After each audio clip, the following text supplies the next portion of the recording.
Assalamu alaikum. In this video we are going to discuss about the 4 kingdom classification. Last video में हम discuss कर चुके हैं about the 3 kingdom classification, 2 kingdom classification और किस तरह से उसमें एडिशन हुई थी. अब 4 किंगडम क्लासिफिकेशन में क्या हुआ था that again there were a variety of organisms और स्टिल वो अनडिस्कवर्ड थे. किस तरह से इसको फर्दर हम ऐड ऑन कर सकते हैं और किस तरह से दूसरे किंगडम को ऐड किया जा सकता है. So yes, in 1959, Copeland gave 4 kingdom classification. Copeland was a scientist that has given another add-on किया, उसने एक और kingdom को add कर दिया in the 4 kingdom classification का नाम दे दिया कि yes अब 3 kingdom से वो बन गया है 4 kingdom classification. So yes, he added kingdom Monera. उसने क्या ऐड किया था, उसने नाम जो ऐड किया उसका जो किंगडम ऐड किया that was a kingdom Monera. अब किंगडम Monera क्या थे, किस तरह से उसकी कैरेक्टरिस्टिक्स थी. So now let's have a look on that kingdom Monera. It included all prokaryotic unicellular organisms in that kingdom. उसने जितने भी प्रोकैरियोटिक यूनिसेलुलर ऑर्गेनिजम्स थे उन सब को इस किंगडम में ऐड ऑन कर दिया. कहा कि जितने भी ऑर्गेनिजम्स हैं जो प्रोकैरियोटिक है.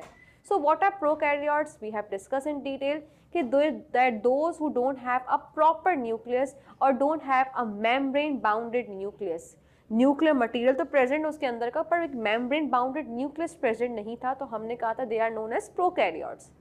तो जितने भी प्रोकैरियोट सेल्स थे, जितने भी प्रोकैरियोटिक सेल्स थे, वो सब के सब. और येस, वन कंडीशन मोर कि वो यूनिसेलुलर होना बहुत ज़रूरी है, यानी सिंगल सेल की बात हो रही है. तो अगर वो वन सेल है तो yes they consider as unicellular prokaryotic organisms. तो यहाँ उनको जितने भी ऑर्गेनिजम्स जो मिले जिनकी कैटेगरी ये थी उनको यहाँ पर ऐड कर दिया था. अगर आपको याद हो तो हमने 3 किंगडम क्लासिफिकेशन में हमने 2 में डिवाइड किया था by the help of the after discovery of that electron microscope.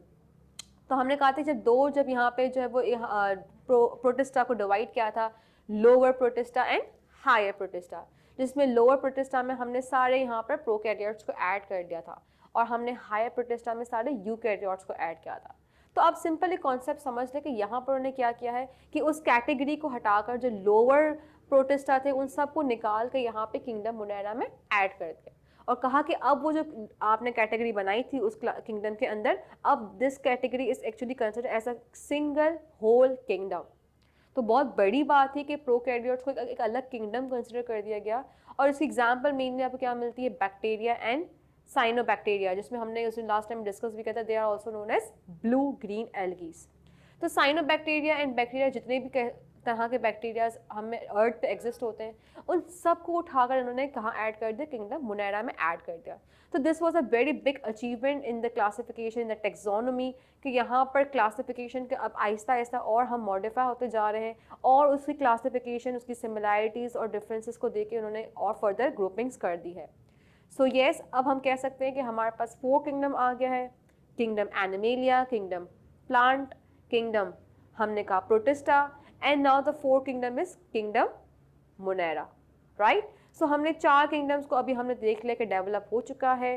पहले 2 हुई, फिर 3 हुए और अब 4 किंगडम्स फॉर्म हो चुके हैं.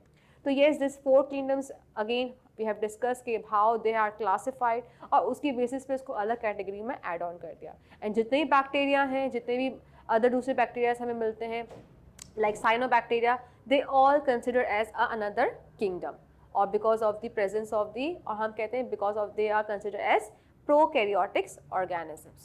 So this was all about the 4 kingdom classification. So stay with me. In another video I am going to discuss about the 5 kingdom classification. Thank you so much. Allah Hafiz.